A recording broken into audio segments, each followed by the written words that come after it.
You're listening to the Hour of the Time. I'm William Cooper.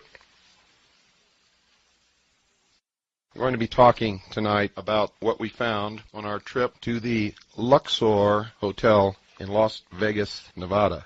Driving across the desert of Nevada, approaching from the Boulder City Highway, looming off in the distance is an incredible sight. If you did not absolutely know where you were at, you would tend to believe that you were delirious and had somehow been transported to the desert of Egypt. Rising up above the city of Las Vegas is a black, reflecting, huge pyramid, easily as big as the Great Pyramid of Cheops in Egypt.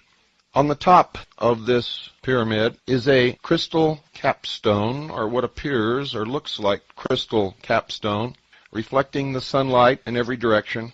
If you've ever looked at a polished piece of black obsidian volcanic glass, that might give you some idea of what the surface of this pyramid looks like. As you travel closer along the highway, you begin to see looming up in front of the pyramid an exact replica of the Sphinx. And in front of the Sphinx, towering approximately 150 feet in the air, the phallus of Osiris, an obelisk, for those of you who have not followed our series on the mysteries. And if you don't know what an obelisk is, I'm sure you're acquainted with the Washington Monument. The sight is absolutely awe-inspiring.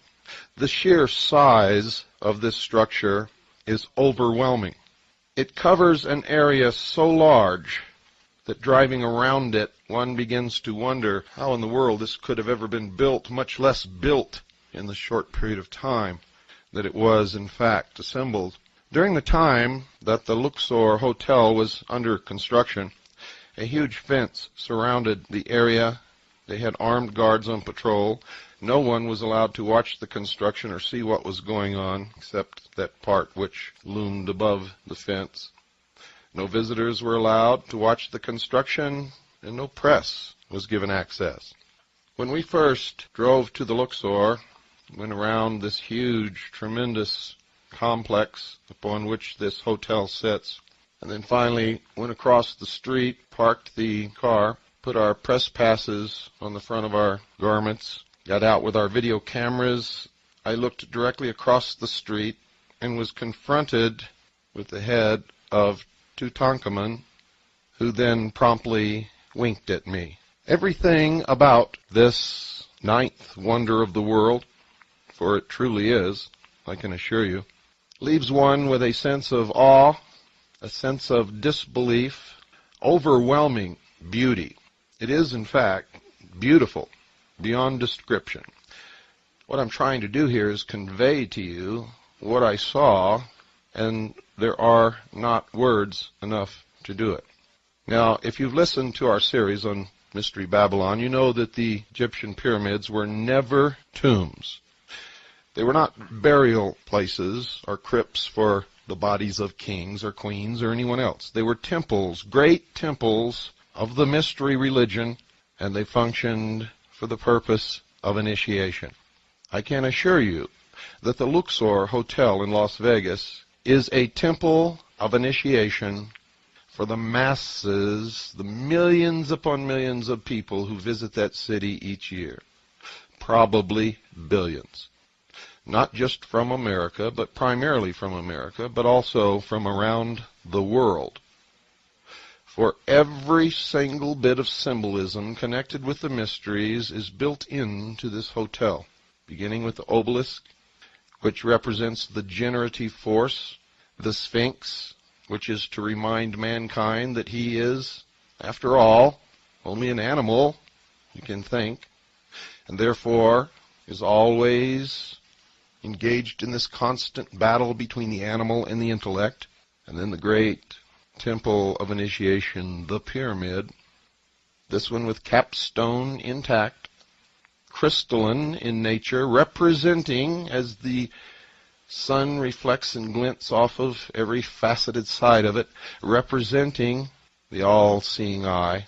To give you some idea of the size of this structure, inside the building on the ground floor, 9 Boeing 747s would fit comfortably with no crowding and no problem. 9 Boeing 747, and those are the huge passenger jets. 9. Inside the building there is an obelisk which begins at the lowest floor, which is below the ground floor actually. Begins on the lowest floor, comes up through the casino onto the upper deck and points directly at the center apex, the zenith of the pyramid, is another obelisk. It is an incredible sight, ladies and gentlemen. Everywhere you go there are Egyptian hieroglyphics, scenes of all of the ancient gods. Remember I told you all the old gods are returning? Boy, are they ever. The whole story of the Osirian cycle is unfolded. The Nile River is there, and in fact, the Nile River circumnavigates the entire lower level, and they have great Egyptian barges upon which people ride around the inside perimeter of this great pyramid. The rooms are all built into the outer walls. There are no rooms inside the walls. They are in the walls of the pyramid, and each floor is on a level that juts out above the floor below it all the way up. The elevators are inclinators, and they travel up to the different floors. 4 elevators are inclinators, one at each corner of the pyramid. The space inside this building is awesome. It's overwhelming. As you travel up the escalator and walk down the steps into what appears to be a city within a pyramid, in the midst of which is this huge obelisk pointing toward the apex above. Lasers of different colors flash and cross the air in front and around and over you everywhere you go. There are lights, and there are television sets every which way you turn, of every conceivable size, until you finally stand and you're looking up at the side of what appears to be a skyscraper inside this pyramid, on the side of which is a huge television screen, and it reminds you of George Orwell's 1984. That immediately comes to mind.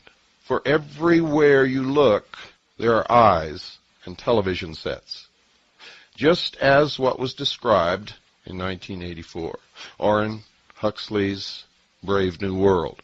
There is no doubt whatsoever that the people who built this resort hotel were not only well versed in the mysteries, but were are experts in the mysteries. They understood everything. There is a 3-chapter episode consisting of 3 different rides or experiences, whatever you want to call it, called The Search for the Obelisk. And everywhere there are screens giving you little previews of these 3 different episodes or chapters. And you need 3 different places to go to experience this over a period of time. And they are urging you to come join the quest.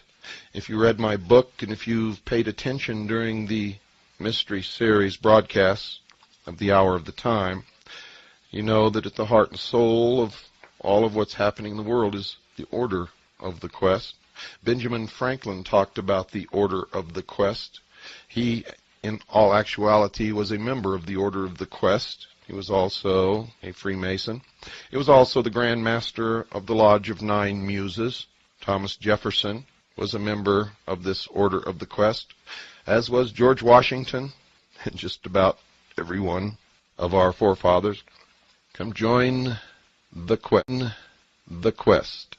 It's all about the discovery, 12,000 feet below the desert, of an ancient ruin, of an ancient civilization, where they find levitating craft. Does that sound familiar? Any connection here with UFOs? Any connection with Hitler's belief that the Aryan race represented the survivors of a lost civilization, far advanced beyond what we are now. And that in this ruin, also this rings of the tails of the inner earth, in this ruin they supposedly found a crystal obelisk, which was stolen, by the way, by a Dr. Osiris, who now holds the key to the future of the earth and mankind. And everywhere you look are these plaques or emblems of the enlightened society for global transformation. The enlightened society for global transformation. You can stop and get a burger and a Coke or a beer, or whatever you want, in fact, at the Millennium Cafe. I found it at first to be difficult to understand what was going on around me and to, in fact, keep from bumping into people because everyone was so preoccupied with looking up or looking behind them that we were all constantly bumping into each other. Men, women, children, didn't matter. Temples, emblems of the snake were everywhere. Now, on that first day, I very wisely retreated to get my wits about me. I took a little bit of information with me. Did not do any filming, except from across the street. We filmed the whole outside of the hotel. Nothing inside at that point. Because, to tell you the truth, we were a little overwhelmed and didn't quite know where to start. I wondered how in the world this had come about. I found out through asking questions that the hotel and the grounds, the complex, the Sphinx, the obelisk, everything had cost $400 million. Paid for in cash, not one penny was taken out in loan to build this hotel. Now, if you ever had dreams of going to Las Vegas to win your fortune, I would suggest you take those dreams, put them in an iron box, lock them up, and throw them in the deepest river that you can find. For that $400 million, ladies and gentlemen, represents only the Luxor Hotel, and it came out of the pockets of all of the visitors to Las Vegas who had visited these hotel casinos. The Circus Hotel Casino, the Excalibur Hotel Casino, the Slots of Fun Casino and Silver City Casino, the Circus Hotel Casino in Reno, Nevada, the Colorado Bell Hotel Casino in Laughlin, and the Edgewater Hotel Casino in Laughlin. For it is the group that owns this conglomerate of hotels that built the Luxor. And it became no surprise to me to find out that it was Circus, which had also built the Excalibur Hotel.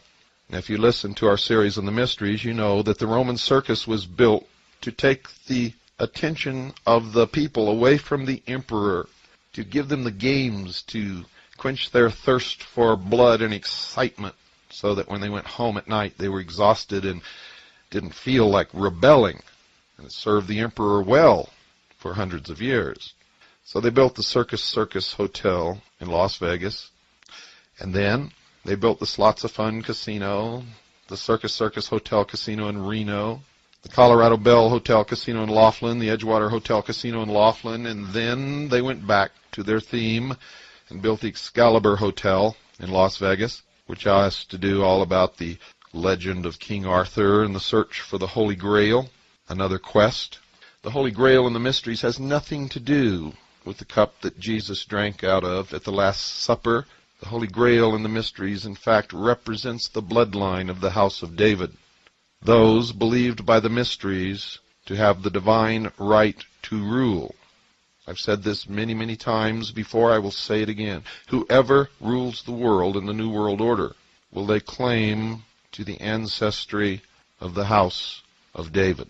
And then the Luxor, the ultimate temple of initiation that has ever been built throughout history. The shows that you go to in this hotel are beyond description, and you'll have to wait until you can get a chance to visit the Luxor, and I advise you all to do it. You will see verification in front of you everywhere you turn of everything that I've ever told you on this broadcast about the mystery religion of Babylon. It's all there. Nothing has been left out. As you go from show to show, you are indoctrinated slowly into the mysteries. You are told that if mankind does not change now, that the future will be bleak, if not non-existent, for mankind upon this earth. Everywhere you hear the phrase repeated, now is the time, now is the time, now is the time. The same phrase that kicked off the French Revolution and the Bolshevik Revolution is now being heard in America. And the great quest, this search for the crystal obelisk in these shows, is really symbolically the search for God. For the obelisk represents the generative force, the force of creation. It makes things happen, gets things done. And what you ultimately discover, and by the way, the discovery, as far as I could see, was only made by a few, is that there is no God, man is God. That's the theme, and that's what you learn if you're paying attention. Most people that I saw were completely baffled. They had no idea what they were going through and couldn't even figure out the story. And that was amazing. It's amazing, it's entertaining, and it's very, very sad to watch sheeple trying to deal with this great esoteric religion that's all around them and not understanding one single piece of it. I saw it everywhere I went. People would come out of the first episode scratching their head and looking around and wondering what it was all about, what happened here, what, it was a fun ride. And I got to tell you, folks, the ride on that first episode, well, I can't describe it. I will tell you this. You've never been on a ride like it in your life. I can guarantee you that. It is virtual reality. And by the way, they have a virtual land there where you can pilot an F-14 Tomcat if you want. And I mean, when it goes up, you go up. If you do a flip, if it does a flip, you do a flip. And you're in that cockpit, and you take off, and you land, or you crash, or you go straight up until you stall and fall back down to the earth. This is an incredible place. When I did the episode, when I explained to you the meaning of 2001, in that movie there was an obelisk, a monolith, a stone, black, remember?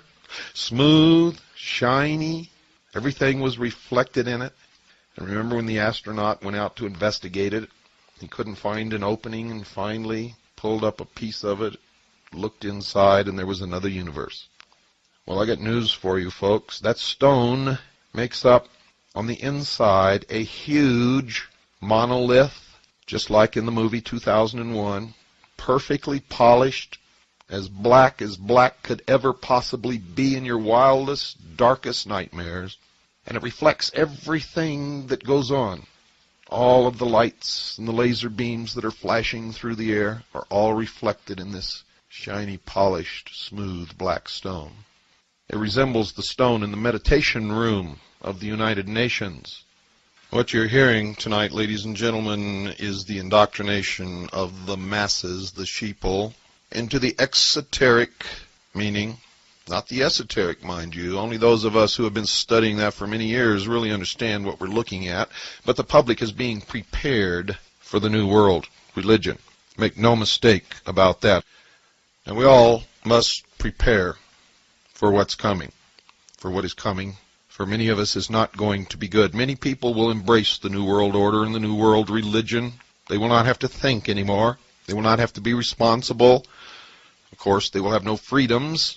But Daddy will take care of them. Their every need will be furnished as long as they do what they're told, when they're told, how they're told, and worship the God that they're told to worship.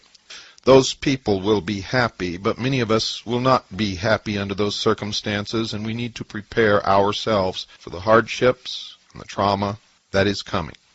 And as sure as I'm speaking to you tonight, it is coming. A visit to the Luxor Hotel will bring this home to you quickly, quicker than anything that I can think of. And when you see the Excalibur right next door, and down the street the Circus, all built by the same people, and all right out of the control mechanism of the ancient mystery religions of Babylon. When you go down to the lower level, the murals of Egyptian life cover the entire walls of this stairwell, which also, by the way, has escalators. It goes down to the base of the obelisk, which goes up through several floors and then up into the center of this great pyramid and points directly to the apex. At one point I was watching the laser light show when all of a sudden a small port opened in the apex of the pyramid and a pure shaft of light connected with the tip of the obelisk. And a chill went right up my spine and the hair stood up on the back of my neck. And I felt this terrible fear in my belly, knowing that these people are not playing games. I was even more taken aback when all those standing around who had witnessed this laughed and giggled and pointed and thought this was just another wonderful part of the entertainment, having no conception of what they were witnessing. Luxor, by the way, means the source of light. When I went down into the very lowest level, there is a shop there called The Source, with all kinds of Egyptian paraphernalia, books on the translation of the different hieroglyphics and papyrus that have been found throughout Egypt, on the monuments, in the tombs, on the pyramids, the translations of the different stelae, including the Metternich stele, which the stele group is named after. Next to that is a museum. There's a complete reproduction of Tutankhamun's tomb. Then I began to see these photographs of dancing girls and men in chariots, and these were photographs. These were not paintings or prints. These were photographs. And then I saw double doors above which the words theater was displayed. Again, pinned on my press pass, went through those doors, and down in the bowels of this huge, gigantic pyramid was a recreation of the Roman circus. And at night they have huge pageants. The one that's advertised is called the Winds of the Gods. The Winds of the Gods. And at one point, the wall of this huge, tremendous circus, in which you could place a football field, opens up, and they create the Nile River running through this auditorium. Everywhere there are people who will answer your questions, and if you take the boat ride on the tour of the Nile, you will see recreations of all the great monoliths of Egypt, and they will tell you the story of the Osirian cycle, of Nut and her children, Isis and Nephthys, Osiris and Set. And at one point you will see the guardian of the secrets of the universe displayed upon the wall. If you don't look up high, you won't see it. The only other place you see it is in the first episode of The Search for the Obelisk. This creature has the exact same facial characteristics and the exact same eyes as the supposedly alien creature on the cover of Whitley Strieber's book, Communion. I told you, actually years ago, when I first began my lecture tours, and all during these radio broadcasts, that all of these things are tied together. They are linked, just as your toe is linked to your head. You may look at your toe and say, that's a toe, it has nothing to do with my head, until you try to cut it off, and then you will find very quickly that it has everything to do with your head. You cannot separate the UFO phenomenon or the stories about aliens visiting the earth from the New World Order or from the mystery religions or from Las Vegas any more than you can separate your toe from your head without understanding at that point that you made a big mistake.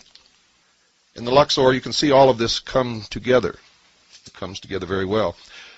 You might want to go out and get the latest issue of Time magazine, the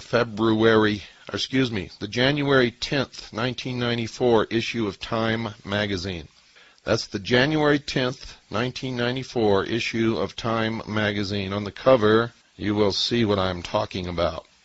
Now, one of the things that I noticed inside the Luxor Hotel is that this could be the city of the future. People could live, work, eat, sleep, be entertained, be born and die, all within that pyramid.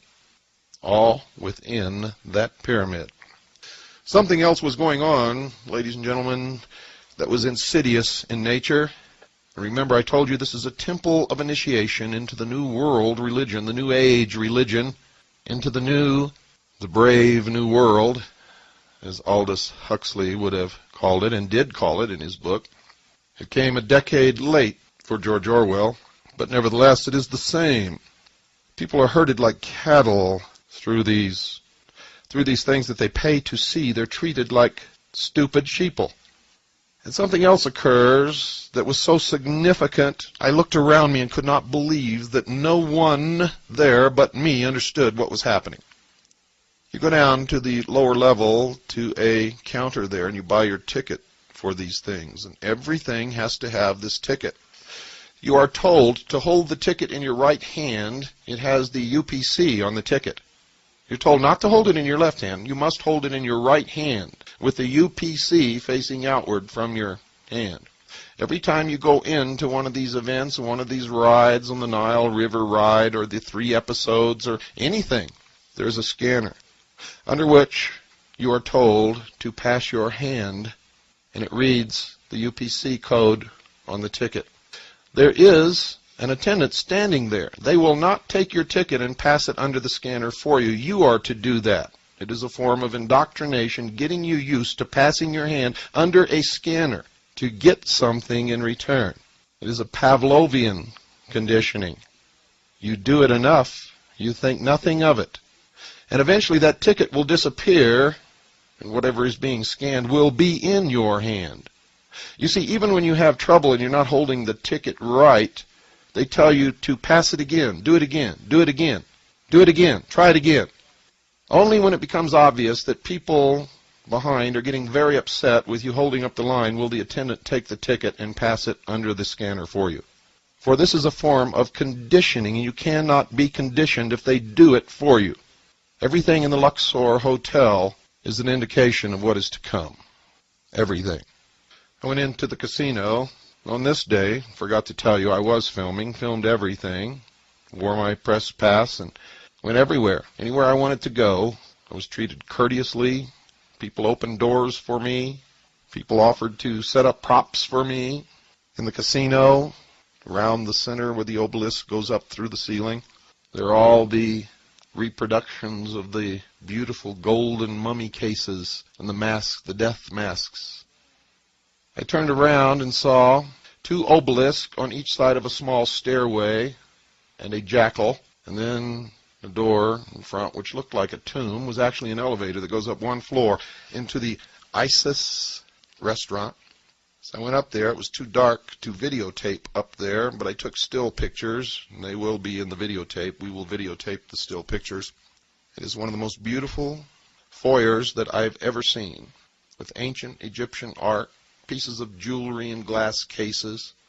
On each side of the entryway into the actual restaurant are these huge stone reproductions of Egyptian gods.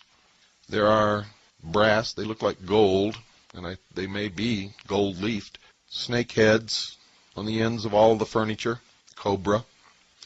Inside, in a glass case with a beam of light shining directly down on it, is a statue of Isis in all her glory. It is ornate, dripping with wealth and affluence. Everything, dear listeners, is designed to take you out of yourself and, surrounded by all of this symbolism, indoctrinate you into the New World Order. And you're so astounded and awed by the beauty of all of this, you fail to see the methods of control and the terrible religion and the God that you will be asked to bow to. Now, I'm a true constitutionalist. If you really wanted to bow to that God, I would fight for your right to do it, whether I proved or not. For I came to understand many years ago that if I deny you the right to practice your religion, you could also deny me the right to practice mine. I have no qualms with people practicing the religion they wish to practice. The problem I have is being lied to and deceived and manipulated into doing things and believing things and accepting the loss of freedoms and sovereignty through deception and lies and cunning wit, for the most part being enacted upon an unsuspecting, trusting people. That I despise. And I know that whatever new order or new world they create through these types of procedures will not be the utopia that they promise that it will be, will not be a wonderful world free from crime. No, ladies and gentlemen, it will just be another mountain of lies built upon the last mountain of lies. And someday, somewhere, someone is going to expose the original lie upon which all of this was built, and the whole structure will come tumbling down. I hope that the hour of the time is functioning in some way toward that end. Only you know the answer to that. I am constantly amazed that all of this is flaunted in front of the people. You see, it's all out in the open now for anyone who cares to look, and from our research we found that it's never really been hidden during this century. Of course, the manipulations are built upon masterful lies. But if you want to do the research and look, you can always find the truth behind the lie because it's not hidden. The way that they've been able to get away with all of these things is very simply, they believe, and in most instances they're right, that most people don't want to think for themselves and will never look. Therefore, they don't even hide anything. That's a shame. It is, in fact, an indictment of all of the American people and the people of the world. It's always been my hope to be able to wake the sheeple so that they become real people whom we can then empower to save the penultimate achievement of all of mankind, and that is the document that for the first time in the history of the world truly set man free, gave him the greatest opportunity, and created the greatest civilization, the greatest nation that's ever existed upon the face of this earth, and now everyone is willing to flush it down the toilet, literally, and step back into slavery. Why? At night, the Luxor lives up to its name and is truly the source of light. As darkness falls, and they turn on the mechanism at the apex of the pyramid, the brightest light I have ever seen in my life, or that anyone on this earth has ever seen, besides the sun, shines up through the center of the crystalline capstone, and a pure white beam of light, a shaft of light, reaches up into space, and it is one of only two natural man-made structures that can be seen from space. One is the Great Wall of China, and the other is the Luxor light. On a clear night with a dust-free atmosphere, the light can be seen as far away as Los Angeles and Phoenix, Arizona. It is truly awe-inspiring. Photographs of it are awe-inspiring. Never mind being there in person, just looking at a photograph of it will take your breath away as you realize that the light is so strong that on a clear night in clear air with no dust and no smog and no smoke, you can still see the beam of light as if it's a column, a translucent column reaching far out into space. Good night, and God bless you all.